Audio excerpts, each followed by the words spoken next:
On day 1, I spawned in as MrBEAST. Awesome, dude. I bet I could do all kinds of crazy stuff. That's when I noticed something was wrong. I only have 5 hearts and I'm so weak. My inventory was empty as well. Even worse. I checked on my subscribers and... Wait, what? Where did they all go? I hadn't gone far until I came across a town. It was on fire. Villagers were running everywhere, panicking. I ran into the village to see if I could help. I tried to calm people down, but they were too scared. When I got to the center of the town, I was shocked. It was a giant beast burger rampaging through the town. This is not what I made beast burger for. It's supposed to be nutritious. Well, look who it is. It's MrBEAST. Impressed at your creation? I built beast burger to make people happy, dude, not destroy their lives. I am no mere delicious sandwich. I am a god! You're nothing special, man. You leave these villagers alone, or else you're gonna have to deal with me.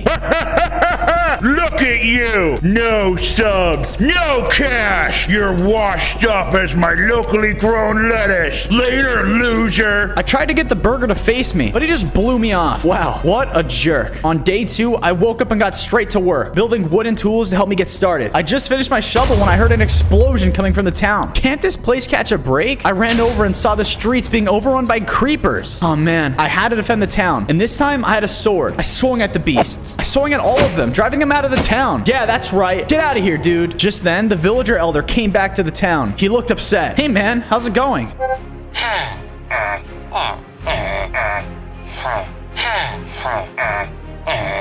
My restaurant did this? No way.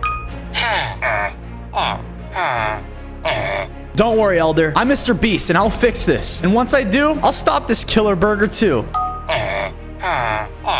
Well, I'm here to prove you otherwise. I'll fix your town, rebuild my brand, and get all my subscribers back. You'll see. I grabbed my tools and got to work. I started repairing the Beast Burger restaurant. It wasn't much, but it was a start to build up my huge factory again. This one's gonna be bigger and better than ever. With some of the repairs done, I turned my attention to the subscriber problem. Luckily, I'm MrBEAST, and that means challenge time. I decided to start small and recreate a classic, Buried Alive. I dug a pit and put a small bunker at the bottom. I'll put someone in there, bury them, and for every 24 hours they spend down there, I'll give him $10,000. I wanted to start immediately, but it was getting late, so I expanded my sleeping quarters a bit to give myself some proper leg room. Once that was done, I settled in for the night. But on day 3, I had the strangest dream. I woke up and walked outside, and I was standing on the actual moon. I could see the stars, and oh my gosh, I could also see a huge crowd of little green moon men standing in front of me. They were standing behind what looked like a moon king. We love you, MrBEAST. Your content is amazing. Hey man, the best fans deserve the best. I grant you permission to build as many beast burgers as you wish on our humble planet. Everyone cheered me and it felt great. I had all my subscribers back and I was able to make not just Earth, but the entire galaxy happy. I woke up, sad that it was just a dream. Then I remembered, dreams are nothing but ideas, and I'm gonna turn those ideas into reality every single day. I vow to make it to the moon and get all those little green moon men to subscribe. Day 4, I was digging some more ore when something crazy had happened. My pickaxe had leveled up. It was my magic pickaxe. Sweet. Everything I hit turns into a bunch of iron. It's not diamond, but it's a start. I used my pickaxe to create an infinite supply of iron. I took it and forged a bunch of iron and weapons and armor. I can give these to the villagers so they can defend ourselves in case the burger attacks again. Speaking of villagers, it was time to kick off the Buried Alive challenge. I spent the day talking to the villagers. Surprisingly, a bunch of them wanted to participate. Sorry guys, I can only pick one, but if you all subscribe to MrBEAST, I'll definitely hit you up later for more challenges. Yeah man, more subs. That's what I like to hear. After an exhausting search, I picked up my contestant, Brad. Now Brad was a fisherman and all around a nice guy with a very handsome smile. I had him hop into the bunker I built, and then I got to work burying him. Wow, dude, that's a lot of dirt. Luckily, he has plenty of food down there, and I even installed a small pipe so I can talk to him. How are you doing down there, Brad? Awesome. Well, we'll get back to checking on you later. I spent the rest of the day thinking of new and exciting challenges. So much work, so little time. On day 5, I woke up to villagers knocking on my door for food. Even with some of my repairs, the Beast Burger restaurant was nowhere near open for business. No way could I let my villagers go without a juicy Beast Burger, though. I got my tools and got back to work. I was building away when I was interrupted by a bunch of cows. Yo, what's up, cows? How's it going? Oh, well, I suppose that's fair. What do you suggest? I promised the cows I'd see what I could do and went to meet with the chickens. Hey, chickens, how do you feel about being in the latest Beast Burger experience? You'll be super famous, guys, I promise. Clearly, I needed a way to settle this debate. And what better way to do it than another challenge? The circle. I built an elevated circle and had the chickens and cows gather inside it. As time goes on, the circle is going to go smaller and smaller. And if any of them fall out or step out of the line, they're done. The winner will be the last standing, and as a prize, will be taken off the menu. Good luck, guys. Hang in there. Day 6 started with me checking on Brad. Morning, Brad. How's the weather down there?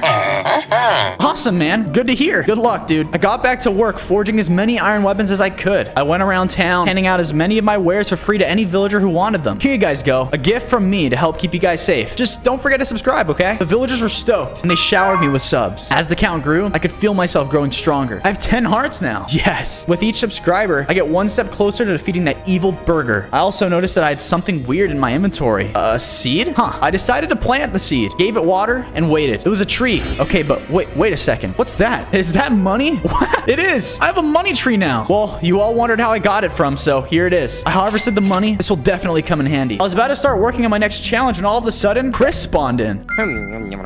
Yo, what's up, Chris? We're trying to get all our subscribers back and defeat a giant burger monster. You missed out on a lot. I'm trying to come up with a new challenge to help boost our popularity. Any ideas? Chris, you're a genius. We get 2 mobs, one from a hot climate, one from a cold climate, and we have them both see who can last the longest in the other's biome. It's a genius idea. I took Chris back to the restaurant and built a little shed for him to sleep in. Get some rest, buddy. Tomorrow's gonna be huge. On the morning of day 7, Chris and I got to work building our next challenge. This one was gonna be tough, as we needed to fit 2 biomes, a lava biome and an ice biome, into one confined room. I didn't want any lava leaking out and wrecking the town. Not after I'd spent all that time rebuilding it. We got the rooms ready. I was interrupted by a noise outside. I ran out to see what was going on and saw a snow golem arguing with a blaze. What were they doing here? I told them what I was building, and they'd be perfect for the challenge. If you guys can stay in each other's biome for a week, I'll give you guys both $50,000 in cash and declare a winner. Sound good? Both the snow golem and blaze agreed. Sweet. I still needed to finish that room though, and for that, I needed ice. I traveled a short way out of town to a nearby mountain. I began to gather as much as I could. This challenge is gonna rock. Suddenly, I realized I wasn't alone. A pack of snow wolves appeared. Hey guys, how's it going? The wolves weren't interested in what I had to say, and they attacked. Luckily, I had my magic pickaxe. I smacked the leader, and it turned into a statue. Yeah, you'll look great in my restaurant lobby, you wolf. Seeing this, the other wolves ran away. Hey, don't forget to subscribe, guys. Oh, they did. Sorry about your leader. I gathered the ice I'd harvest, and I made the travel back to town. I dropped the ice in the challenge room and decided to call it a day. Day 8 began with me and Chris digging for some lava. I didn't feel like heading to like an active volcano, so I figured this would do. We dug deeper and deeper into the earth. How far down does this thing go? It grew darker and darker until we weren't able to see. Luckily, we found a coal vein. I went back to the surface to gather some more wood. Time to make some torches. I placed down a crafting table and made some torches for me. I hopped my way back to where I was. Hey, Chris, got some light. Suddenly, there was rumbling. Uh-oh, what's going on now? The ground cracked and gave away. Just then, there was a roar, and the cave lit up with fire. You're not getting my friend, whatever you are. I peered into the gloom, and out in the darkness came a huge lava golem. You have trespassed in my domain. Speak. We're sorry we fell in your house, man. We were just looking for lava. You dare come in here and steal my life source? You dare wield a weapon in my house? Wait a second. Hey, you're MrBEAST, right? Yeah, that's me. Oh my god, no way. I'm a huge fan of yours, dude. I was literally just watching your stuff. I'm a proud subscriber, you know. Oh, so you are. Well, it's a pleasure to meet you, dude. No matter how giant and scary they might seem. I'm sorry for scaring you. I don't get many people down here. I suck at social confrontation. No, don't worry about it at all, dude. You said you needed lava right here. Grab as much as you want. Sweet. Well, thanks, lava golem. Here, take this, $10,000 in cash. Oh my god, sweet. I'm rich. The lava golem retreated back into his lair, leaving us with all the lava we could ever need. What can I say? My fans are the best. Chris and I managed to dig our way out of the cave and got back to the challenge room. It was just as much as a challenge setting it up. On day 9, I got up and went to meet the blaze and snow golem. It was time for their challenge to begin. The blaze went into the snow half. The snow golem went into the lava half, and I shut the door. Good luck, guys. It was also time to check back with the circle challenge. The cows and chickens are doing great. They were all standing one on top of the other. That's commitment. Still, this was a challenge after all. I shrank the circle. Oh, down they both go. Well, everyone is definitely out of the circle. But who was the last one? Guys, calm down. We can fix this. How about you both won? The animals were confused, but I explained to them that we can have both sandwiches on the menu anyway. That way I can give both of them a break. My genius was pretty apparent, and both mobs agreed to stop fighting. Suddenly, a villager appeared. He said that the next town was being destroyed by a giant beast burger. On day 10, we made it to the nearby town. Oh no, it's just like before. There was destruction everywhere. Panic in the streets, cats and villagers fleeing everywhere, and a giant evil burger monster standing in my way. Beast burger, turn and face me, you sesame-seeded coward. Well, look who it is. The has-been. Speak for yourself. You're gonna be yesterday's hash, Burger Beast. We fought. I hit him with my sword. A good hit, but he was faster than I thought for a hunk of meat. Lucky hit, Beast Boy, but you're still no match for me. Get back here, coward. I still wasn't strong enough to defeat him outright, but his day will come. Our epic battle can't be missed. I had a duty to my fellow villagers. Why don't you guys come back and live in my town? It's burger proof, and if you subscribe, I'll enter you all into a drawing for $10,000 every month. They seem to believe me, as my sub count started to soar. I couldn't do anything without you. I led them back to my village and got them settled in, building them houses fit for a king. My town was really coming together. I decided to turn in for the night. Days 11 through 12 saw me surprising my villagers with something awesome. Trust me, guys, you won't see this coming. It's the world's first MrBEAST coaster. I figured the town could use some fun after all the burger-related stress, and they seem to agree. But it wouldn't be me if I didn't try and raise the game a little bit. All right, villagers, I have built the most insane roller coaster for you. You guys can ride it, but the last one that gets off will win $10,000. The villagers are stoked, so I set them off on the ride of the MrBEAST coaster. I'll check in on them later on the day. But for now, let's see how Brad's holding up underground. Hey, Brad, can you hear me? All right, Brad. Nice checking in. I brought some burgers, dude. I sent them down the tube. I trust Brad will be fine. Back at the roller coaster, I found everyone lying on the floor. Guess they couldn't conquer the challenge. I'm a good sport, though, and handed them all some money. Good job, guys. Days 13 to 15 arrived, and I was ready to open up the hot versus cold biome challenge. I broke open the door and peeked inside. Oh, hey, are you guys okay? It took some doing, but I was able to chip the blaze free and drag them both outside. Sorry about that, dude. Here. I built him a new body out of snow from the room and left the blaze in the shining sun to thaw. It seems you both have found a newfound respect for each other's bones, right? They both agreed and made up. I hope they stay friends for life. Oh, don't forget to subscribe. Awesome. On days 16 to 18, I saw my second friend Chandler spawn in. Hey, what's up, Chandler? Don't sweat the small stuff, all right? We got some sweet challenges to pull off. A private island. There ought to be tons of mobs there that I can get to subscribe to my channel. I spent the next few days getting ready, grilling burgers and chicken sandwiches, collecting sand to turn them into glass to carry all the water we needed, and making sure to check my town defenses. I didn't feel comfortable just leaving them alone, so I traveled back underground and got my good friend Lava Golem to work for me. Please, keep the town safe till I get back, all right? If you do, Beast Burgers for life. The Lava Golem agreed to look after my village. Thanks, man. With everything set, I packed my stuff and set out, heading west towards the ocean. I reached the beach on days 19 to 21. The island I was looking for was several miles offshore. Now, all I needed to do was build a humble boat. Nothing fancy. I can be modest when I need to be. I got to work and whipped up a yacht. I'd only been at sea for a few hours when something bumped into the bottom of my boat. Whoa. Sorry, Salmon. Is everything okay? That's awful. Can I help? I can't say no to those. It was too good of an offer to pass up. He tossed me a potion of water breathing. Here goes nothing. Hopefully I won't regret this decision. A few feet down and I could see the wreck. It was full of sharks. Was I crazy? I snuck around the sharks as best as I could, sticking to the shadows and trying not to be seen. I made it inside the wreck. Where are those eggs? Aha! Found them. Eggs safely in my hand, I began to make my way back to the surface. And I was able to return the egg to the salmon, who thanked me and subscribed. You're welcome, buddy. On days 22 to 24, I made it on the island. I got to work building my camp, which was to be my home for the next week. As I was putting the finishing touches to my base, I saw a lobster watching me from a nearby hill. Hey, what's up, lobster? You want to subscribe to me? You can have the chance to win some sweet, sweet money.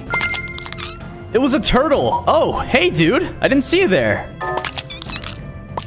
Perfect. You're just in time for the first challenge, the coconut challenge. I dug a hole in the sand and tasked the turtle to find and drop a coconut in the hole. Last one to do so loses. Just then, the lobster reappeared. Of course you can, lobster. Quick, go find a coconut. The two teams were off. The lobster possessed the slight tactical advantage of being able to walk on land. Lobster wins. Guys, settle down. Look, tomorrow's challenge will be even better. They both agreed to come back. I guess I'm gonna have to be more mindful of the creature's different traits. Every challenge needs to be fair after all. Days 25 to 28 were spectacular. The weather was perfect. The skies were clear, and I had a whole new challenge for Team Lobster and Team Turtle. Which team is your favorite? Comment below. I gathered the teams on the beach and laid out the second challenge. Extreme hide and seek. I'm a bit of a hide and seek master, so if you guys can evade me finding you for the next 48 hours, you win another 10 grand on top of whatever you've already won. How does that sound? Everyone agreed this is much much more fair. Okay, teams. Ready, set, go. I counted to 100. The turtle I was fairly confident I would find, but the lobster might prove difficult. I decided to hit the water first and swam around the entire island, careful to keep an eye out for any jellyfish. Aha! There's the turtle. You couldn't fool me. With one found, I was fairly confident I could find the lobster, but I couldn't find him actually. I yelled all over the island, even offering them double to come out, but no luck. As night fell, I settled in, hoping to find him in the morning. Days 29 to 32 saw me deep in the jungle that spanned the private island. By this point, I was getting pretty worried. Where was this lobster? I was about to head back to the camp when I heard something. It was coming from what looked like a narrow cave. Hold on, little buddy. I made my way carefully into the slippery cave and found my friend. Here you go, dude. Have an impossible beast burger. It'll heal you right up. I picked up the lobster and was about to leave when I noticed something. Is that a temple? It was. An ancient ice temple. I couldn't resist trying the door, but of course, it was locked. Well, I know what we're up to tomorrow. Let's get you back to base, little guy. I took the lobster back to the base and met up with the turtle, filling him in on the day's discovery. The turtle wasn't too thrilled to mess with ancient secrets, but agreed to let me have a look in exchange for an impossible beast burger and $10,000. I turned in, excited for what tomorrow would bring. I was up at the crack of dawn on days 33 to 35. Both the lobster and the turtle brought me their keys, and I spent the first day over a hot forge, melting them together. After all that hard work, the ocean key was in my hand. What better way to end a private island challenge than by cracking open some ancient secrets? Key in my hand, I made my way back to the temple. I hope this works. It's open. Who dares disturb my slumber? Oh, wow. Who are you? I am the ancient spirit of this island, bound in icy chains for a millennia. If ever I was released, I would bring doom and despair to this planet. Oh, boy. Well, we can't have that, so here you go. An official MrBEAST t-shirt. This will keep you warm in those icy chains, skeleton guy. Well, you know, it is quite comfy. It's just 100% cotton. Only the best merch for my fans, dude. Come on, of course. Yeah, good stitching too. Do you mind if I snag another one? I've got some demon minions in here that just love your content. Only if you guys all agree to subscribe. Awesome. If I'd known my merch could stop any apocalypse, I would have built more stores. I wrapped up my private island challenge on days 36 to 38 after building my friends a permanent merch store to keep the demon at bay. Who said being a YouTuber wasn't eventful? I thanked them for participating with me and wished them luck. All right, see you guys, and thanks for the subs. As I checked my sub counter, I realized I'd crossed another milestone. My pickaxe began to vibrate. In a flash of the light, it upgraded itself. Wow, now it makes gold. I was careful to stow it in my inventory and made my way down to my boat. I bid goodbye to the island and made the long journey home. Days 39 to 41 saw me finally returning home. I turned my Beast Burger restaurant into a full-on Beast Burger factory. Sick. Now no one has to go without my top quality products. I reunited with Chris and Chandler. Hey guys, you miss me yet? You wouldn't believe the subs I got. I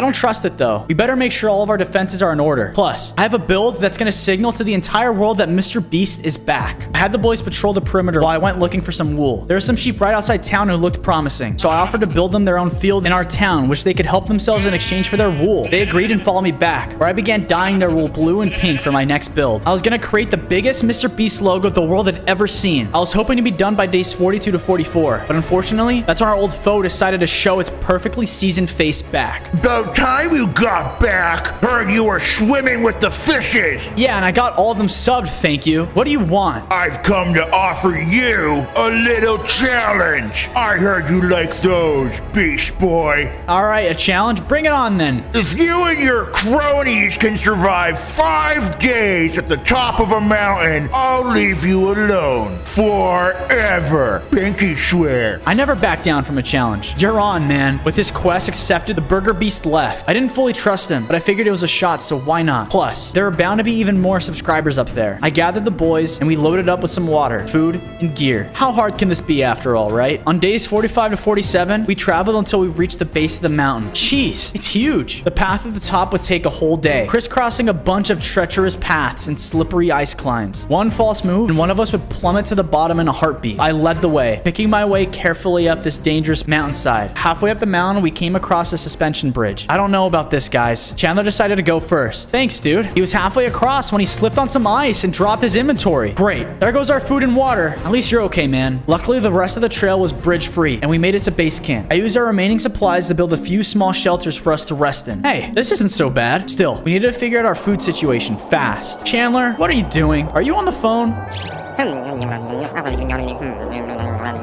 How's the pizza gonna make it up here, man? Even with the pizza on its way, I was still worried about our food and water situation. Guess that's a tomorrow problem. We woke up on days 48 to 50 to clear skies. Glad we survived that storm. There was no time for sightseeing though. We decided to split up and see what we can find. I struck out from base camp, hoping to find something. Anything that could help us. I hadn't made it a mile before I saw something. What is that? It's a penguin. But what's it running from? A polar bear? That's not good. I ran to the penguin's defense. Get back here, you bully. Leave this little guy alone. I attacked the polar bear, and it was a fierce battle, but short. Yeah, thanks, my guy. That bear was being a total jerk. Hey, no problem, penguin. Why was he attacking you anyway? Some mobs are just haters, man. What can I say? I was just trying to enjoy some hot spring action, and he chased me. Hot springs? That sounds exactly what I'm looking for. Can you take me there? Sure, man. Now that bully's gone, we could go party all day, dude. The penguin ended up being a really cool guy. We hung out in the hot spring all day. I probably should have found my friends, but I figured they could do some hard work for a change. Besides, they found me eventually. Sup, guys? Find any food? They had a few old frozen potatoes, sure, but it was good enough to eat. We warmed them up in the hot springs and settled in for what seemed like the easiest challenge yet. Hey, I'll take that easy W whenever I can. On days 51 to 53, it was time we headed back down the mountain. I wanted to thank my new penguin bro, so I planted money trees around the spring farm. Now you can chill here for as long as you want, dude. My guy, you're the best, MrBEAST. The penguin promised he'd get his whole extended family subscribed. What a guy. I'll never forget that little penguin friend. I hope he's still partying like a legend. We packed up our camp and made the long journey back down the mountain. We were about halfway back when we saw a villager frozen, completely solid. I couldn't let the poor guy suffer, especially not someone this committed to quality customer service.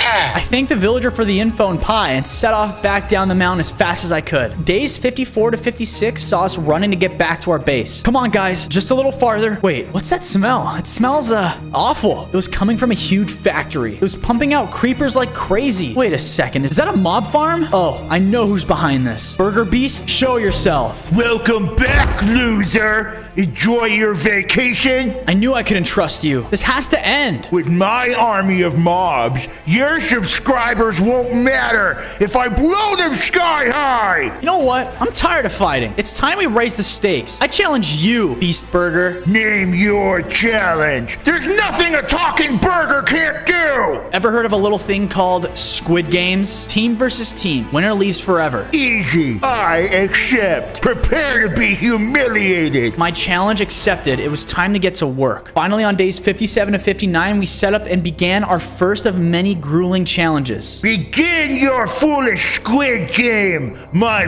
world conquest awaits. Before the game began, I wanted to hype up my team, so I gave them all bonus incentive. If no one gets caught in a red light, the whole team walks away with $50,000 in cash each. This total did the trick. My squids were pumped. Listen to your overlord, squidlings. Win and live. Lose and die. The burger commands it. Okay then, here are the rules. We have two teams of squids, mine and yours. Our first game is red light, green light. If any squid is caught moving on a red light, they're out. First one at the statue over there wins. The game began. It was close, with a few near misses for my team. But by the halfway point, it was clear that my cash prize was an amazing confidence boost, and my team clinched the deal. How's that taste, Beast Burger? That game is lame. Get on with the next challenge. We spent days 60 to 62 building the next challenge and getting everyone ready. This one was a classic, the honeycomb build challenge. Okay, squids, listen up. This challenge is a fun one. In just a few minutes, we'll reveal one of the three shapes to each of the two teams. There's a triangle, a circle, and an umbrella. Whatever shape you get, you have to build using the blocks provided. First team to finish wins. Okay, my team, what shape do we have? It was an umbrella. Oh man, it's the hardest one to make. Don't worry, guys, we got this. To make matters worse, team 2 got the circle. Ha! An easy victory. Surrender and die. All right, don't listen to them, guys. We got this, okay? And time. Okay, that was so close. Let's check to see what we've got. Team 1. That is a beautiful umbrella. Perfectly done. And for team 2,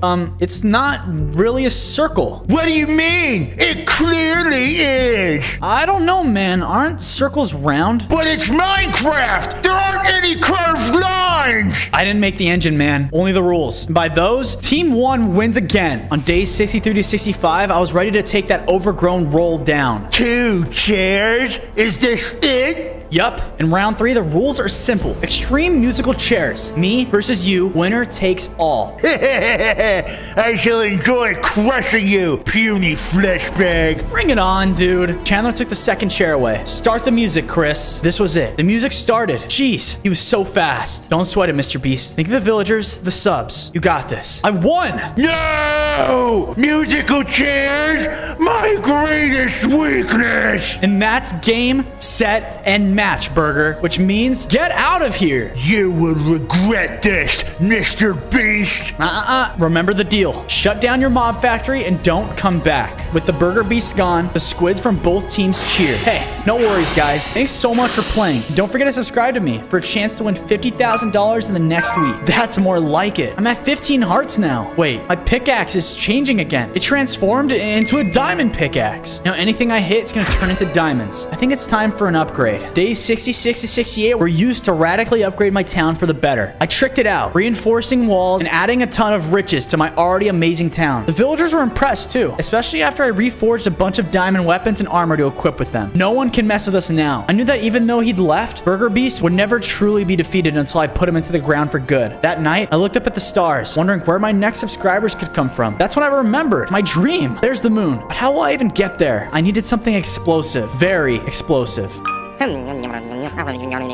Hopefully I won't blow up, but this guy sounds awesome. I'll check him out. Thanks, dude. I spent the night drawing up plans for my rocket ship. The build would be tricky, but I was confident I can pull it off. On days 69 to 73, I was on the hunt for my gunpowder guy. How hard could it be to find him? I was in the desert, but I didn't hear any explosions. Whoa, did you see that? That had to be my guy. I hope he survived that. I finally found what looked like a mad scientist lab. Is that a Yeti on a pile of TNT?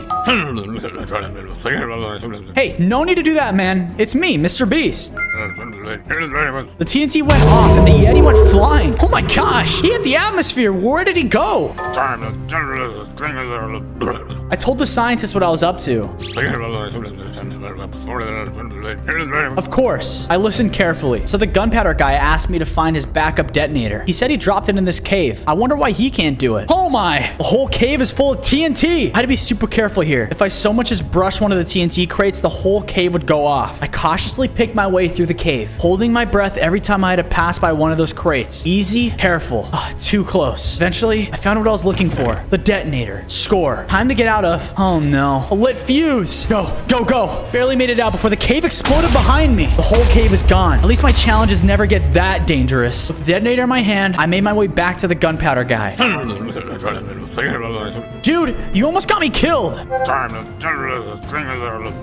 was a little nervous trusting this guy, but if I was to make it to the moon and get those moon-based subs, I had little choice but to offer him a place back to my base. I helped him pack up his equipment and away we went. Moon, here I come. Days 78 to 80 went by in a blur of activity as we started to build our rocket ship. We needed everything. Iron, diamond, gold, wood, sand, literally everything. So I went around and paid the entire village to help out. We started a massive mine right under the village and were able to put thousands and tons of minerals out every day. We worked day and night, and slowly, the rocket ship began to take shape. On days 81 to 83, we were almost ready. Just a few more finishing touches, and I'd hoped it'd fly soon. Wait, what was that? It was a huge creeper attacking our rocket. If that blows, it'll take the whole ship with it. I grabbed my sword and armor and ran towards it. No, I'm gonna be too late. Chandler, wait, no! Chandler forced the giant creeper back, but there was no way he could get away in time. It exploded, taking Chandler with it. Chandler, where are you? I searched everywhere, but I couldn't find him. My rocket was safe, but I'd lose a dear, dear friend. I named my rocket the Chandler in honor of his everlasting memory. This is for you, buddy. Tomorrow, the moon. On days 84 to 86, we were ready to blast off. Everything was checked and ready to go. The TNT was primed, the Chandler was ready to fly, and all I had to do was get in and cross my fingers. A huge crowd gathered to witness this historic, never-before-seen Minecraft event. Fellow villagers, I'll keep this short. Today, we make history and send a YouTuber to the moon. In the event of a catastrophic explosion, I dedicate all my subs, cash, and magic items to the town. Now, wish me luck. I'm going to need it. Okay, guys, light the fuse. 3, 2, 1, blast off. I was off to space. I was actually pretty nervous. I was going to be the first YouTuber on the moon, but I knew that I had to do it. I landed on the moon. Well, that was easy. I claimed the moon in the name of Fozo. I mean, Mr. Beast. Both are correct. I decided to build a small base for myself. I planted some vegetables to keep my oxygen supplies up. I was stoked to explore the moon tomorrow. I spent days 87 to 89 putting some finishing touches on my moon base. A few more crops, a few more grills, and I should be done. Still, I was eager to explore this strange new world. Hang on. Oh, shoot. The buried alive guy. Brad. I totally forgot about him. I'm sure he's okay. I'm not gonna lie. The moon was a little disappointing. I made my way back to my base, trying to plan my next move when I noticed it had been wrecked. Who could have done this? All my vegetables, my beast burgers? Alien life does exist. I just wish it hadn't eaten up all my stuff. I spent the rest of the time reinforcing my base and keeping an eye out on the horizon. Whatever was out there would certainly be back. On days 90 to 92, I was sweating. I don't like to admit when I get scared, but the idea of some faceless moon monsters watching me from afar was a little freaky, not gonna lie. I dug up some dirt from the surface and was about to build up a perimeter when something sharp flew out of nowhere and hit me. Ah! Was that an arrow? In space? How? I looked around but couldn't see anything. Come out, you coward. Let me see you. I was about to equip my weapons when I started passing out. Oh, no. I've been poisoned. I tried to make my way back to my rocket, but the poison overtook me. When I came to, I was surrounded by moon men? Silence, Earthling! You stand before the Moon King. We have been watching you since you arrived, and we demand to know why you've come to bother us! I'm sorry if I upset you guys, all right? My name's MrBEAST, and I'm on a quest for subscribers. MrBEAST, subscribers? You speak in riddles. What need to do we, the Moon Men? Have you, MrBEAST? I don't even know what that meant, but I'm pretty well known for handing out a ton of prizes in cash. Here, have $10,000. Earth paper has no power on the moon. We only trade in moon bucks. All right, well, there has to be something I could do for you then. I'm pretty good at challenges. A challenge, huh? Very well, Earthling. A challenge you shall have. We have recently been attacked by a savage beast. Where it came from cannot tell the Moon Men. All we know is that it has been wrecking our moon base and scaring our moon maidens. Take care of that. Consider subscribing. We will. Sure, I could totally take care of that. Where's it at? I'll be back in no time. The Moon King gave me a map to the beast's lair and wished me luck. I tracked the beast on days 93 to 95, following the map the Moon King had given me. You know, it's really peaceful up here. This would be a perfect place for a merch store. After a long spacewalk across the featureless face of the moon, I came across the beast's lair. It was a massive crater. I can see a cave at the bottom of it. That must be where it's hiding. I cautiously made my way down the crater and entered the cave. Be brave, MrBEAST. The cave stank and was super dark. I couldn't see. Suddenly there was movement in the cave, and the beast appeared. Wait, it's a familiar looking Yeti. Yo, you made it to the moon, man. The Yeti attacked. Take that and that. My sword was doing damage, but the Yeti hit too hard. I needed to end this quickly. Magic pickaxe. Let's go. It worked. The Yeti turned into a diamond statue. I grabbed the statue. Thanks, low gravity. And I made my way back to the Moon Men's town. I returned on days 96 to 98 to the Moon Men cheering me. No problem, guys. My pleasure. Just another beast slain by MrBEAST. Well, Earthling, it seems we have underestimated you. Thank you for bravery. Subscribe, we will. Definitely such a noble individual. My sub counter went through the roof. I've done it. I can feel my old strength returning. Look at my hearts. A full 20. The beast is back. And my pickaxe was at full strength too. It turned anything it touched into netherite. Yes. I thank the Moon King for their help by building them a super awesome merch store. Enjoy, guys. All in all, this was a successful first contact with an alien species. Still though, I knew in the back of my mind that I had one last score to settle. Hope I don't crash. On day 99, I crashed, but I was unharmed. Luckily, I didn't hit my town. But wait a second, is that smoke? It is. It's coming from my castle. This was the last straw. I've given that no good burger enough chances. It was time to end this. I made my way back down to my base, wielding my magic pickaxe. Where is this fool? It's time to grill this burger. We need to defend our base. Next time he shows, I'll end this. Not that I was there, this would be over quickly. I needed to forge an ultimate weapon, something to take care of this monster. My magic pickaxe turned anything it touched into netherite. This gave me an idea. I took the netherite and forged the ultimate burger slaying weapon, a netherite spatula. This is it. On the dawn of day 100, I saw him, the Burger Beast. He was leading the new attack. I ran outside and confronted him. Burger Beast, this is the end for you. I have all my subs behind me, and with all the fans like those, there's no way you'll defeat me. Pathetic. Those numbers would make PewDiePie laugh. I can make as many mobs as I want. What can you possibly do to stop me? The burger attacked with his army, but I stood firm. All my adventures, all my friends made and lost, all my subscribers and accomplishments. I could feel them coursing through my veins. I raised my netherite spatula and leapt into the battle. The spatula cleaved through mobs like butter. It's just me and you, Burger Beast. I've waited a long time for this moment. Our last challenge. A duel to the death. You fool! Let this be my final victory! We clashed. The battle could be heard for miles around. The burger was relentless, each hit knocking chunks off my health. I couldn't just hit it back. I had to get smart. I summoned all my strength. I hit the Burger Beast onto his back. Critical hit. Get flipped, flop. No! MrBEAST, forgive me! Seeing their leader defeated, the mobs retreated into the wilds. A full 100 days of wacky challenges and friendships. I went to the moon, slept on a mountain, buried a dude alive. Oh my gosh, Brad. On day 1, I spawned in as a billionaire. Whoa, look at that. I was in my mansion filled with diamonds and gold. I already had full enchanted netherite armor because I was just so rich. My butler, Alfred, then walked in. Would you like me to count your money again, sir? Just then, a giant explosion shook my mansion, and a huge piggy bank was there. Hey, what are you doing in my house? You are the richest man in Minecraft? Ha, this will all be mine. I charged at him with my netherite sword, but before I can get to him, he began to make a strange sound. What? He pulled my netherite armor right off of me. Hey, give that back, it's mine. Everything valuable in this world will be mine. The piggy bank began to absorb up all of my riches from my base. Hey, stop that, it doesn't belong to you. He laughed at me and started to run out of my mansion. I quickly chased after him. Stop, give me back my money, you filthy thief. He was so fast, I wasn't able to keep up with him, and I started to get tired. I stopped in a village that was near my mansion. Hey, I never came here before, and all these villagers look so poor. I began shouting for someone to help me get my money back, but no one would even bother looking at me. Seriously? Nobody? I ran up to a villager and demanded that he would help me get my money back. The villager looked at me and dropped me some sticks and wood. He said this is all he had. Well, this doesn't really help at all. Thanks for nothing. I then ran up to another villager. He began laughing.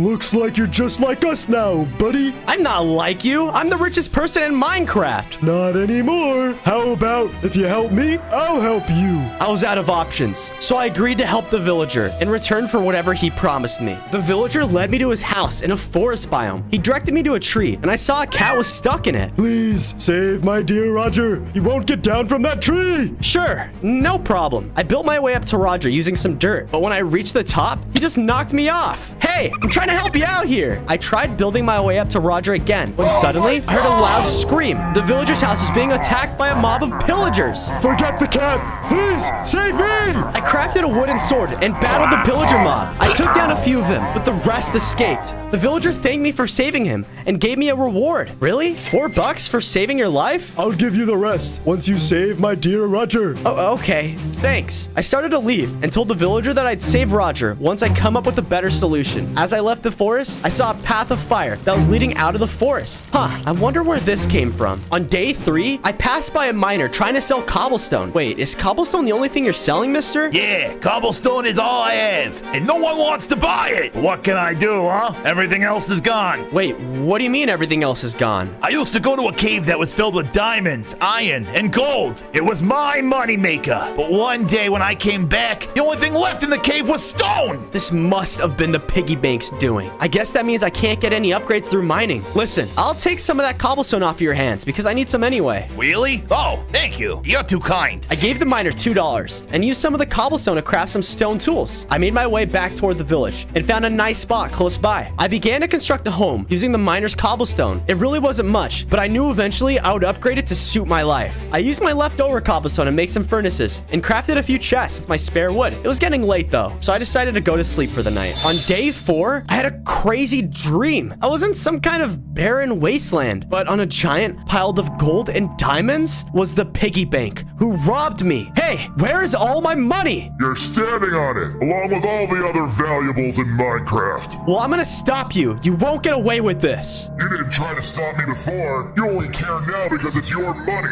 You don't care about the villagers at all. The piggy bank laughed and then started to charge at me. I woke up in a panic. I needed to find a way to stop that piggy bank. I made my way back towards the village when suddenly I heard some meowing. Oh, yeah, that's right. I still need to figure out a way to bring Roger back to that villager. I'm working on it. First, let's see if I can find some info on piggy bank. When I arrived at the village, I saw that most of the buildings were destroyed. Hey, what happened here? The villager told me that the piggy bank came and robbed the entire place. They also told me that they noticed he was bigger once he collected all their money. That's the piggy bank, all right. Let me help you build your homes back. I used my stone tools and collected some wood nearby. With the wood and cobblestone, I rebuilt the villagers' houses for them. They were grateful and gave me $20 for helping them. Sweet, more money. The village head then approached me. Why are you helping us? What are you talking about? Where were you when we got attacked and robbed by those pig monsters? While you were busy hoarding your money, we could have used your help. Well, I'm here now. Just tell me where the the pig went, and I'm gonna try to bring back all of our money. The village head reluctantly agreed with me and pointed me toward the direction the piggy bank went. Before I set off, I decided I would begin building myself something I should have built a long time ago. I plan to get all my billions back, and I'm gonna need a safer place to keep them. I built what would eventually turn into a massive bank to hold all of my money. This would be a lot more safe from the piggy bank's reach. Once I'd completed all I was able to build for my statue, I went back to the village and bought some food from a villager. I was ready to head off and find that piggy bank. I began traveling in the direction the villager had told me. I hadn't traveled far when I noticed a group of pig robbers. They had to be from the piggy bank and were probably scouting out other villages and people for him to steal their money. I was getting prepared to fight them, but then I realized they were traveling in the same direction the villager had told me the piggy bank had headed off in. I bet if I follow them, they would lead me right to him. On day 7, I followed the pig robbers into a cave nearby a lake. As I went inside, I heard some screaming. Wait, it's my butler, Alfred. He's okay. I rushed at the pig robbers and started to fight them using my stone sword. I took down one of them, and to my surprise, he dropped money. 20 bucks. Nice. The rest of the pigs noticed I defeated one of their allies and started to fight back. Luckily,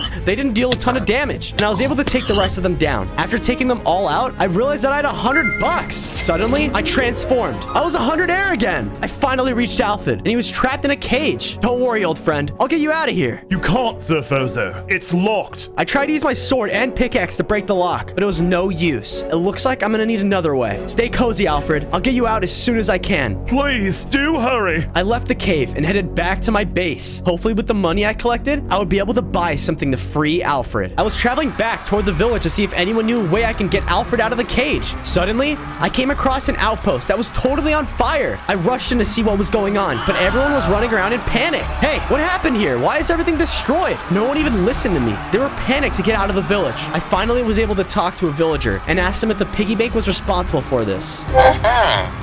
The villager explained to me that this guy was different. He was some kind of beast who came in and targeted their money, totally destroying it. Oh no, that's terrible. Why would someone want to destroy other people's money? It definitely could not have been the piggy bank. He would never do that. I helped the villagers put out the fire that was on their houses. I knew they didn't have money to pay me back, but I felt horrible for what had happened to them. My dream of the piggy bank, along with this, had really started to change my perspective on the world. I knew I had to make things right, so I'm gonna do just that. On day 9, I arrived back at my base and started to come up with a plan to free Alfred. I was going to need a key to be made, but I wasn't sure who would be able to do it. I went down to the village and asked the villagers if they knew anyone who would be able to make this sort of thing. I was told there was a locksmith in the village, and he would be my best bet. I traveled to the locksmith's home and explained my situation to him, so that's why I need the key. Well, that sounds pretty specific, and I'm not sure I can trust you with such power. I swear, I only need it so I can free my butler. Well, okay. In return, I want you to do something for me, though. I need you to defeat the monster that's been terrorizing the village. Oh, the piggy bank? That's the one I've been trying to find. No, not him. He explained to me that it wasn't the piggy bank, but a crazy toad. I hate toads. I told him that I would be back and show him proof of the monster's defeat. Before I left, I used some of the money I'd acquired to buy more food, as well as a set of iron tools. I didn't know how strong this monster was, but I needed to be prepared. On day 10, I made it to the area where the monster was located. It looks like a massive farm. I ran toward the field, and suddenly, I heard a loud screech behind me. I turned around, and a giant toad was towering over me. Yeah, I am the cashed head. So you must be the monster that's also attacking villages and taking their valuables, just like the piggy bank. Cha did. Piggy bank took all my gold. So if you can't beat him, join him. Yup,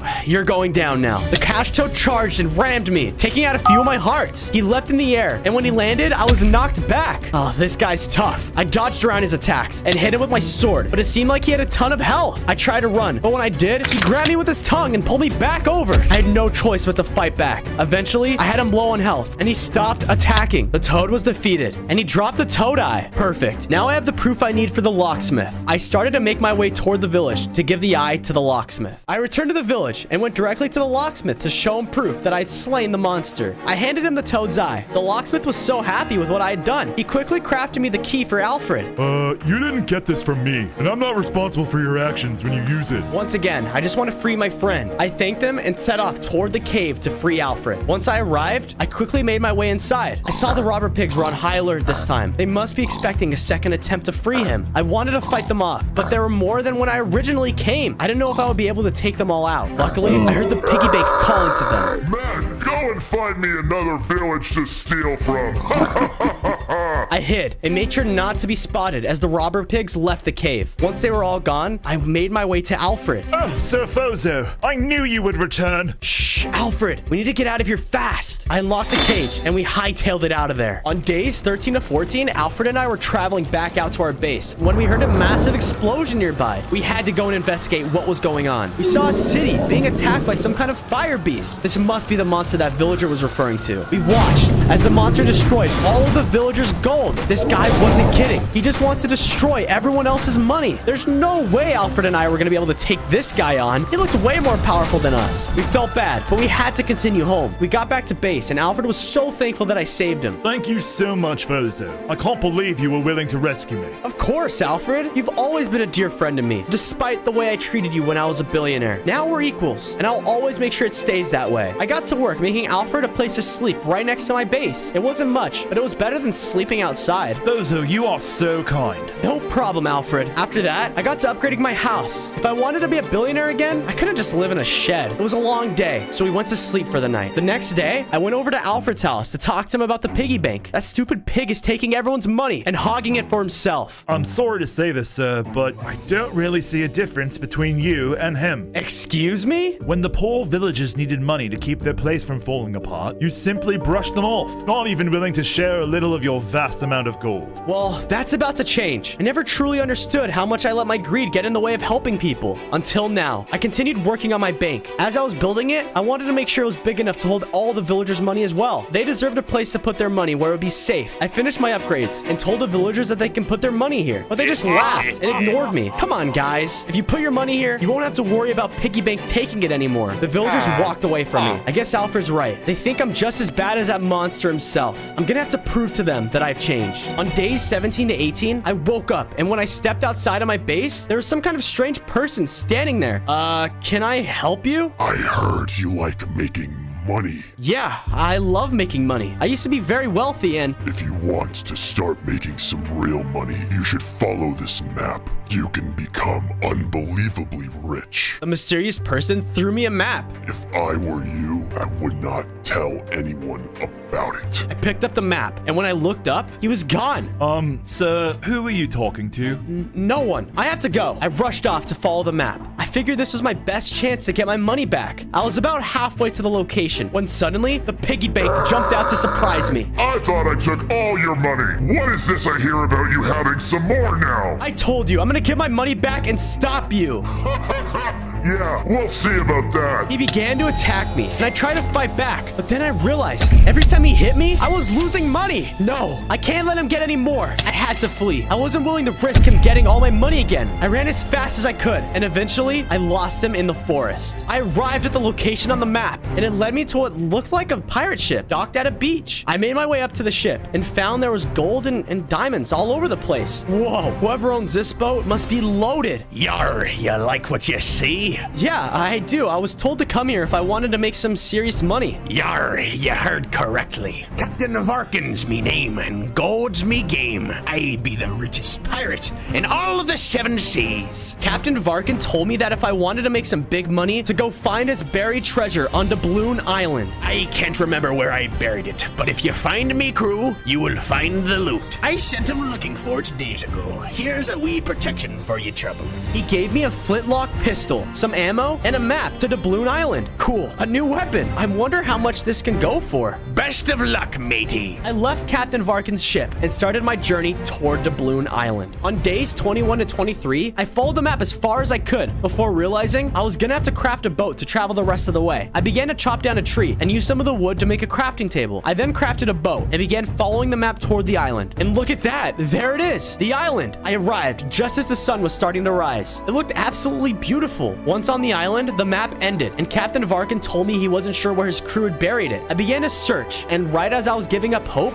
I was attacked by pirates. I started to fight back against them using my iron sword. Some of them had crossbows, so I had to use my flintlock pistol to hit them at range. These guys weren't tough, but there were a lot of them. With a few more hits, I was able to take the last of them down. The treasure must be buried here somewhere, so I started to dig up the floor, and look at that. I found it, the chest, and inside was the treasure. But what's that? I collected it all and headed back to talk talk to Varkin. I returned to Varkin's ship and gave him his buried treasure. Yar, you did it. How was me dearest crew? They attacked me. I think they were gonna try to keep the treasure for themselves. Arr, scoundrels. I knew I couldn't trust them. For you trouble, here's the piece of me loot I promised. What else be inside be more valuable to me. Varkin threw me $300. Wow, that was a fast way to earn some money. Come see me again if you want to earn some more doubloons. I thanked Varkin and started to make my way back toward my base. I wonder what was in the chest that was more valuable than treasure itself. I returned to the village with my earnings from Captain Varkin. Since I had so much money now, I decided to go and give back to the villagers. I wanted to see what things I could buy for them so they would have some money after the piggy bank took theirs. I went to the armorer and gave him some money for an iron set of armor. He told me no one had ever bought him anything this expensive for him in a long time. I asked him if he would be able to spare some iron for a bucket for my next project. He gladly gave me some. I then went to the local farmer and bought as many seeds as I could from him. He was so appreciative of me. I returned to my base and started to create a farm. This base was really coming together. I will gladly share my crops with the villagers if they are ever in need. After I finished working on the farm, a villager ran into the base. Help! The flame monster is attacking! Him? Again? What's his deal? Do you know where I can find him? The villager told me they received news that the fire monster was attacking a town not too far from here. I grabbed some supplies and headed out to confront him. On days 27 to 29, I made it to the town where the flame monster was attacking. It looked like it was a nice city, but now it was totally covered in fire. I found the flame monster destroying a big building. He went inside and melted all the gold away. Hey, flame freak, why are you destroying everyone's home? It's Blaze, human. And why not? You get to run around holding your precious money. Meanwhile, all I can do is burn it. So if I can't have money, no one can. Not if I got anything to say about it. I shot Blaze with my flintlock pistol, but the bullets just melted when they reached him. He started to attack me. I didn't think it would do much damage now that I had a full set of iron armor, but to my surprise, it really hurt. I can't fight this thing if I can't hurt him, and I'm just gonna end up losing all my money. I ran away before Blaze could hit me again. That's right, human. You better run. No one can put out the flames of Blaze. I headed back toward my base, feeling defeated. I was traveling back to my base when I thought I saw a strange creature run by. I yelled out for it to stop running. Oh, Fozo, me boy. I'm glad to see you. Mr. Krabs? I haven't seen you since I was SpongeBob for 100 days. He told me that his pet goose had gone missing and wanted me to go and get him back. He said this goose was very special because it laid golden eggs. You follow the eggs, you'll find me goose in no time. Now get a move on. I left Mr. Krabs and searched for the golden eggs. Nice. I saw one of the eggs not far from where I left. It looks like he didn't go too far. I picked up the eggs and followed the trail. It eventually led me to a field. I picked up the last egg and saw the goose was being attacked by some kind of beast made out of money. I used my flintlock pistol and hit a few of the stacks of money. I didn't want them to get close in case they took my money too. I was able to take down the rest using my iron sword and got $500 from defeating it. Don't worry, Goose. I'm gonna take you back home. I went back to Mr. Krabs and returned the goose. Ah, you got me goose back. Here's your reward. He rewarded me $5,000. And he also said that I can keep the eggs as a bonus. Check it out. I'm a thousandaire now. Awesome. Mr. Krabs told me each egg was worth around $1,000. I really didn't think I was going to get paid all of this. I returned to base and decided instead of selling the golden eggs, I would give them to the villagers. I went over to the kingdom and I went to the head villager and handed him the golden eggs. Why are you doing this? I appreciate you all for letting me live around here, and it's the least I can do after how I've treated you guys in the past. Some of the villagers took the eggs and walked away. I'm going to be rich! But a few stayed and thanked me. It looked like I was making some progress with them. I used some of my money to buy a diamond sword from the blacksmith, and I even went back to the miner to get more cobblestone. Bozo, this is too much for cobblestone. It's okay. You need this more than me. I went back to base and gave us some more upgrades using the cobblestone. I expanded my home to be larger and have more room for chests. I even gave Alfred a bigger house too. I then decided to expand my farm so I would hopefully be able to feed future villages if needed. It's also probably a good idea to have a farmhouse, right? I'm gonna be rich anyways. Next, I worked on my bank. It was really starting to come together and looked much more secure than last time. As I was finishing, a villager arrived at my base and decided to trust in my bank. They gave me their money. Nice. I'm slowly but surely starting to win them over. Now go out into the world and infect the other pigs to do my bidding. On days 36 to 38, I woke up and the miner was at my base. But hey, look at that. He's decked out in riches. Hey, what's going on? I was in a cave, and then I saw the piggy bank enter it. He told me that he found a cave that still had some resources left inside, but the piggy bank must be going to steal all of it away. I thanked him for letting me know and prepared to fight him there. I need to put a stop to this nonsense once and for all. I left my base and headed toward the cave. I went inside and started to search for the piggy bank. I ran further into the cave when I saw the piggy bank fighting the giant fire monster.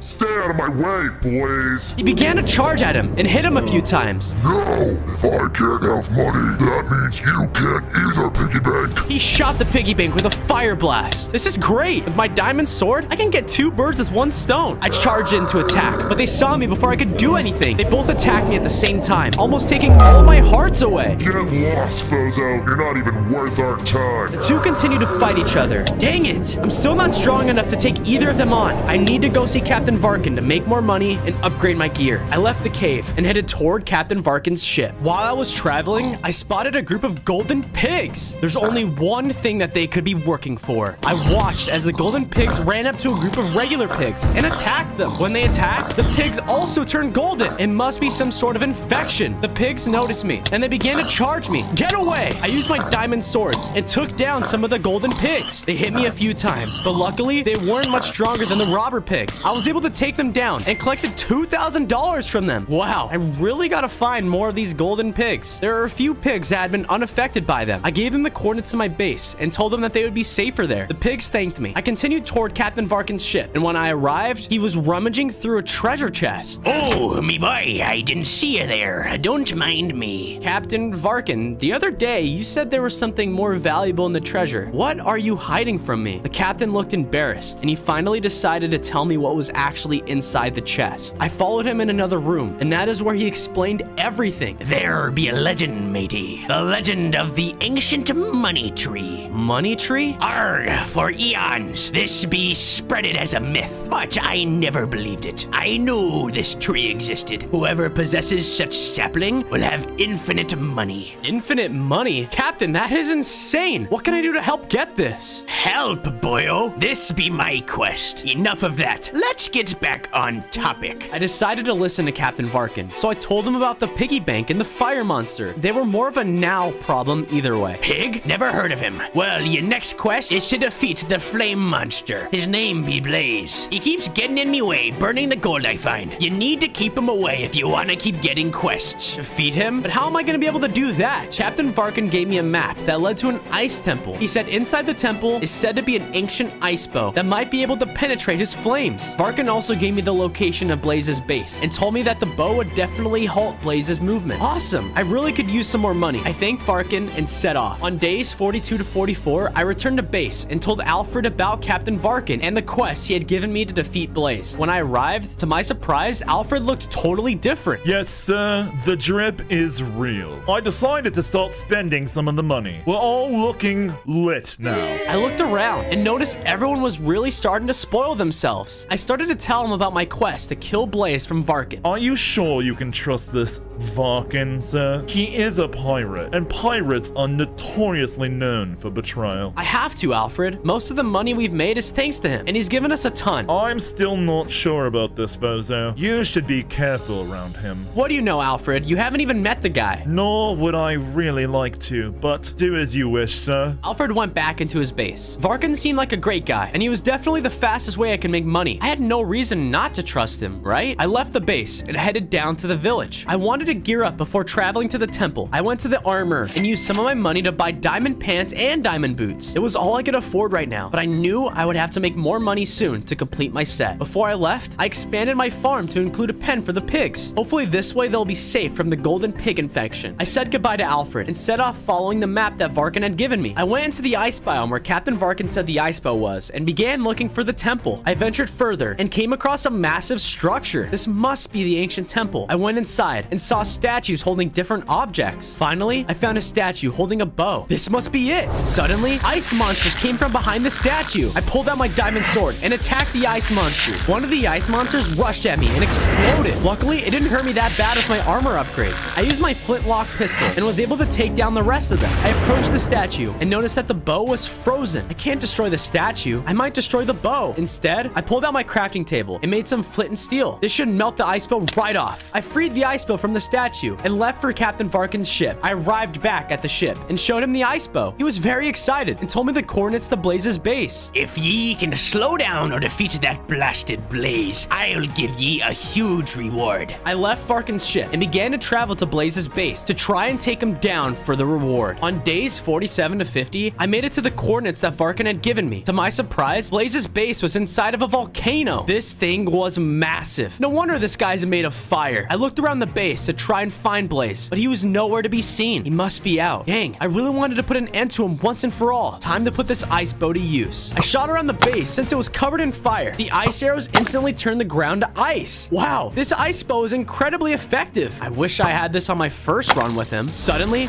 a group of fire monsters started to crawl around out of the volcano. They must be minions of him. They began to attack. They spat fire on me. I started to fight back using the ice bow, which was super effective against them. They didn't stand a chance. I think you guys need to, chill out. No? Okay. I took down the last of them. Wow, Blaze is gonna be upset when he finds out all of his minions are down. Now that they're out of the way, I continued turning the base into ice and completely froze it over. Mission accomplished. I think this counts as slowing Blaze down. Varkin is gonna be very happy with me. I traveled back to my base, and when I returned, to my surprise, Captain Varkin was already there waiting for me, and he looked injured. Captain Varkin, what happened? Did Blaze do this to you? Sadly, Fosho, he hurt me real bad after finding out about he base. However, ye did good, and a deal's a deal. Captain Varkin gave me $500,000. I can't go find the money tree as I am now. Ye will have to find it now, Fozo. I'm much too weak to make ye journey. He dropped me a map and told me this would lead me to where I need to go. But he warned me. The place was guarded by a protector of the money tree. Don't worry, Captain Varkin. I'll find that money tree no matter what. He bid me farewell and headed back to his ship. I then traveled to the village and used the money to buy a diamond helmet and diamond chestplate. The villagers were extremely grateful for me spending my money at their village. I then began to work on my bank. Now that I've got more money, I need to make sure the piggy bank can't take it. I really wanted the villagers to trust me so they can store more of their money in here. As I finished upgrading, more villagers arrived at the bank and put their money in it. I knew they would come around eventually. It just took time for them to. It was getting late and I was getting tired after my journey, so I decided to go to bed. On days 54 to 56, I went to Alfred and talked to him about Captain Varkin. Sir Fozo, I still don't trust this Captain Varkin. What if this money tree isn't even real? Come on, Alfred. Varkin has done good by us. We're rich now. There are better ways of making money than from pirates. After all he's done for us, you still don't trust him? Look at how you're dressed. This is because of him. I stormed out of the base and began my journey toward the money tree. I wanted to get there as soon as I could so I can finally be a billionaire again. I wasn't far from the base when the piggy bank jumped out at me. There you are, Fozo. I figured I'd find you here. What do you want? Can you see I'm busy on a quest? Quests? Are you looking for the money tree? How did you know about the money tree? He began to attack. I charged back at him and struck him with my diamond sword. I was able to deal some damage to him and he even dropped some money. It was clear I was starting to get to him. Wouldn't you like to know? You're still too weak and too broke to make me squeal. Piggy bank charged at me and launched me straight into the air. I've got plans for you, Fozo.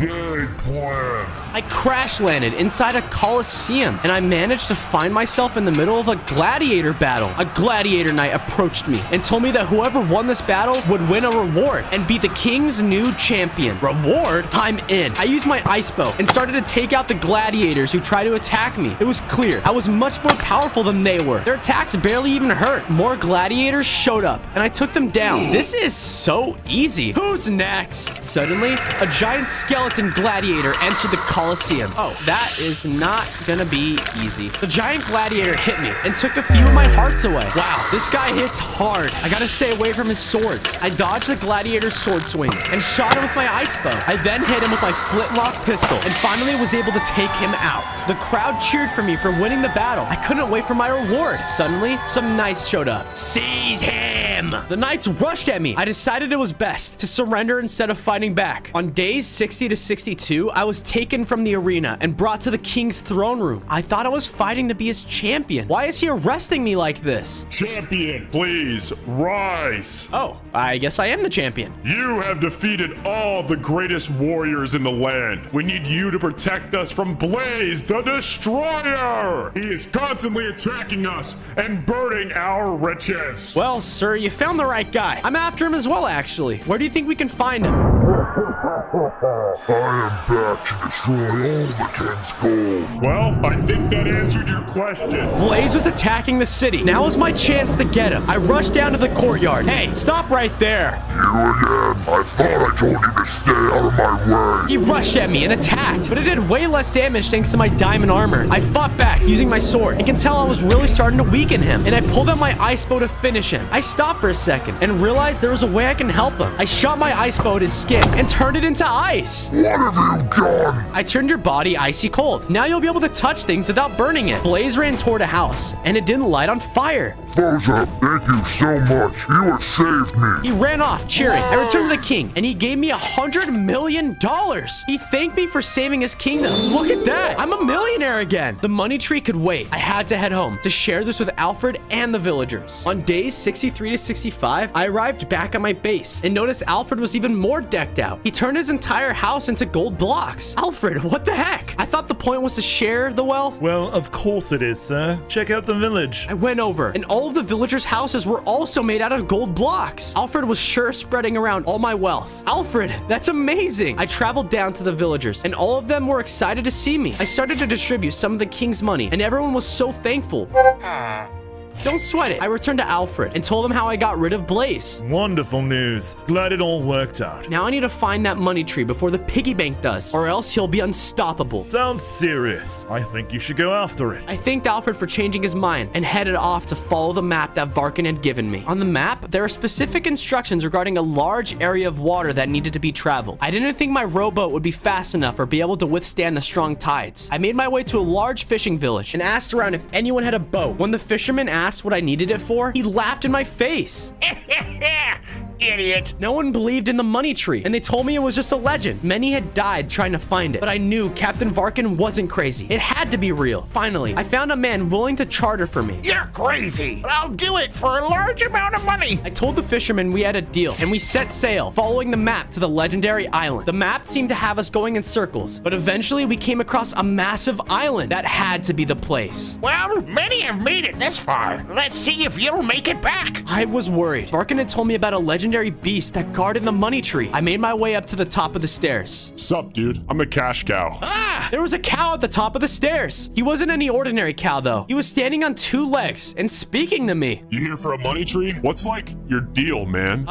Yeah, I'm here for the tree. Are you the beast that guards this place? Ha, haven't been swole like that in a while. Come with me, bro. The trials begin now. We traveled inside the structure together. I followed the cash cow inside, and when I started to look around, I noticed that it was filled with rich-looking trees. This guy must be loaded. How were you able to gather all of these? Like, dude, I just take care of people, bro. I wasn't sure what that meant, but we continued further into the structure, and there it was, the money tree. I wasn't really sure what the trials would be, but I was prepared for whatever I needed to do. So, you like ready to start? Yeah, let's get started. What do I need to do? Slay a monster? Or maybe some kind of mental challenge? I'm ready. What, dude? Who told you that? You just gotta answer a question for me, man. Oh, all right. Let's get started then. Why do you, like, want a money tree, dude? I used to be really rich and selfish, but I realized that it's not the way to act. I want the money tree so that I can continue to help people and give them all the money they need and make sure that it's in the right hands. Word up, dude. That's the right answer. Only those who are, like, willing to share the wealth of the money tree can have one. Most people who come in here are, like, trying to get one for their own greed. When I get that answer, man, it just makes me so mad. Cash cow started to grow slightly. This guy must have a pretty big temper. I see why they call him a beast. The cash cow calmed down and returned back to his normal size. Whoa, totally just almost freaked, man. Anyway, you're a good dude. Here's the money tree sapling. The cash cow threw me a money tree sapling. I thanked him and quickly left before he can change his mind. I made my way back to the ship and we set sail back toward our home. On days 72 to 74, I arrived at Varkin's ship, but to my surprise, he wasn't waiting for me. This was the first time I had arrived and he wasn't here. It felt kind of strange. I searched the ship and wasn't able to find him anywhere. Suddenly, I started to hear strange mechanical noises. I tried to find the source of the noise, but I wasn't able to. I decided it was best to head home and not risk the piggy bank acquiring the money tree. I returned to my base and showed Alfred the money tree I had acquired. He was so excited we would no longer have to worry about money again. Before we can celebrate, the piggy bank showed up. Give me the tree, Bozo. He started to attack us. Alfred and I did our best to keep the tree away from him, but he continued to rush us. He then started to absorb, and he pulled Alfred and I inside of him. What? We were inside the piggy bank, and there was gold everywhere. What is going on? I began to look around, and I saw Captain Varkin was also here. Varkin! Oh, you must have gotten pulled inside the piggy bank as well. Give me the tree, Fozo. In time. We need to find a way out of here first. Don't you realize we're inside the piggy bank? I know where we be. Now give me the money tree. What has gotten into you, Captain? He started to attack Alfred and I. Stop, Captain! What are you doing? Are ye proud of my greatest trick yet, this vessel? Wait, no, it can't be. It was you?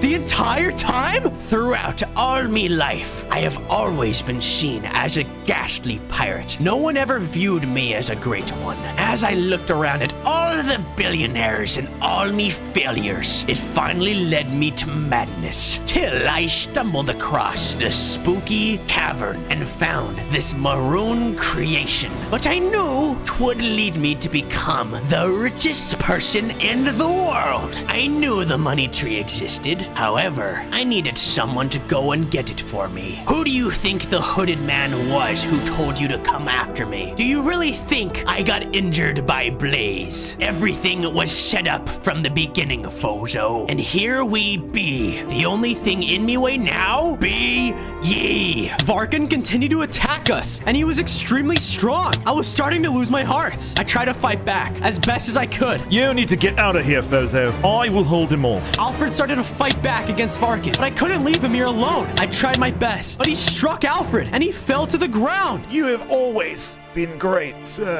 Alfred died, and while I was talking to him, Varkin was able to steal the sapling from me. Now, I have everything I need to collect all the riches in the world. He ran off, and I felt something pushing me. On days 75 to 77, I was sucked out of the piggy bank. I could only watch as Varkin left my base. I'd failed everyone, including myself. I should have listened to Alfred, but I was so blind with the money that Varkin was providing. I couldn't see that he was manipulating me. The villagers showed up at my base and told me that not all was lost. They encouraged me to keep going. You have brought us so much. We are forever grateful to you. You cannot give up hope. I looked around at the villagers and realized I'd brought them so much joy. I needed to make this right. I was then approached by another villager, and he asked if I remembered who he was. I wasn't sure who the villager was until he spoke. Hey, my cat's still in the tree, you know. Oh man, I totally forgot. I need to go and handle this to make this right at least. I followed the villager back towards his home. On the way to the villager's house, I stopped by the local fisherman on the lake and bought some fish for him. I had a much better plan to get the cat out of the tree this time. I gave the fisherman a bunch of money, and he told me it was too much for the fish, but I told him to keep it anyway. It was the least I can do. We arrived at the villager's house, and the cat still hadn't moved at all. He was stuck in the tree in the same position. This time, my plan was much different. I started to build the staircase up to the tree, and when I got close, the cat started to hiss at me. I took the fish I had and lured the cat down the tree. I walked over to the villager and tossed him the fish so that the cat would go toward him. The villager was so excited. Okay, just as promised, here is your reward. The villager tossed me $1 billion. What the heck? You only gave me like $4 on day 2. Well, you didn't do the job I asked you to do. He told me that while the piggy bank had always taken everyone's money from the village, he always had his money at his house. I decided not to question it. I was a billionaire again. Wow, to think that I could have became one on day 2. I started to make my way back toward my home. On days 81 to 85, I returned to my base as a new billionaire. I figured this was the perfect time to finish my bank. I put on the finishing touches on the bank and made sure it was secure. I noticed the piggy bank wasn't able to break into it when he stole the money tree. Perfect. A safe place for all of our money. As I finished the bank, the villagers showed up and all agreed that their money would be safer here than anywhere else. I'd finally won all of their trust over. I began distributing some of my money and apologized again for how I treated them when I was a billionaire. The villagers gladly accepted my apology and told me how much I'd changed in the days leading up to now. I promised that none of them would regret it. After I was done, the cash cow from the money tree island arrived arrived at my base. Bro, that pirate, like, got the money tree from you. I should never have trusted him. He ended up being the one I was trying to stop the entire time. Seriously? I thought I, like, taught that dude a lesson when he came looking for the money tree that one time. So you were the one who injured Varkin? Yeah, guy got me, like, so heated. Luckily, I know where he's taking the money tree. Let's go get that thing back, dude. I followed the cash cow out of the base, and we began our journey toward where Varkin had taken the tree. We arrived at the island Varkin had landed on and began looking for him. We have to, like, hurry, bro.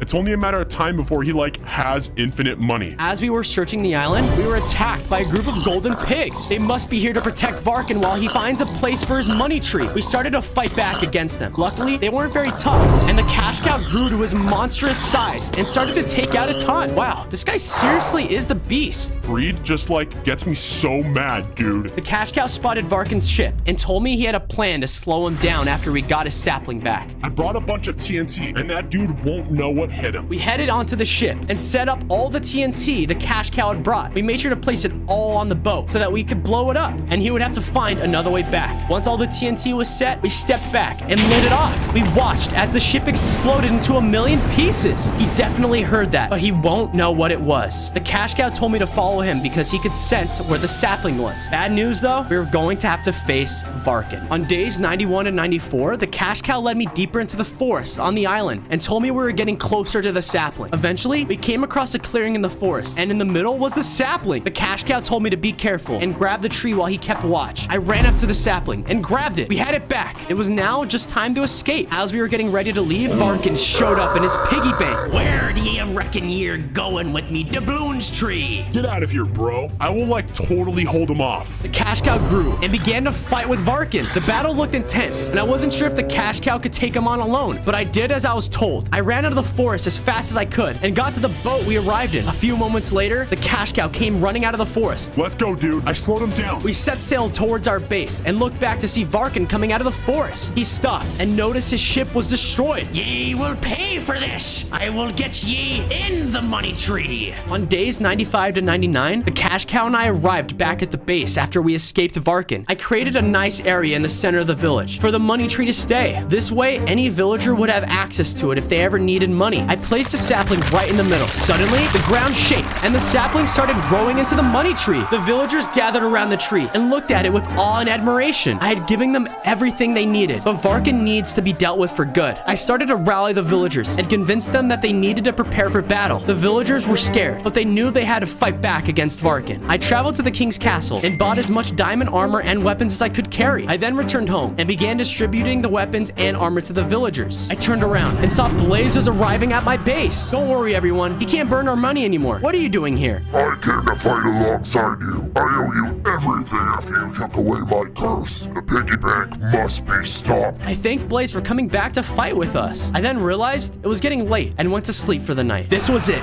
Day 100. Varkin and his army arrived at our base. His golden pig minions began to attack the villagers. I used my flintlock pistol as well as my diamond sword to take out as many of them as I could. The cash cow and Blaze made quick work of the golden pigs as well. Finally, I spotted him. Varkin. It's over, Captain. You can't win. That's where you'd be wrong, matey. I will never be laid back. He rushed at me using his piggy bank to attack me. It hit really hard, and I felt as though I was being overpowered. Oh no, I don't think I can do this alone. While I'll have me vessel, ye stand no chance. Hey, tough guy. I turned and saw the cash cow. He charged directly at Varkin and it launched Varkin directly out of it. And I told him that there was no way he could win now without his piggy bank. That may be so, but I won't be going without a fight. He charged me using a netherite cutlass. It dealt some serious damage, but I can tell my diamond sword was hitting him just as hard. We continued to fight, and eventually I can tell he was weak. I took out the flintlock pistol he had given me and used it on him. Down he went. No! The world was saved from one man's greed and helped open the eyes of another.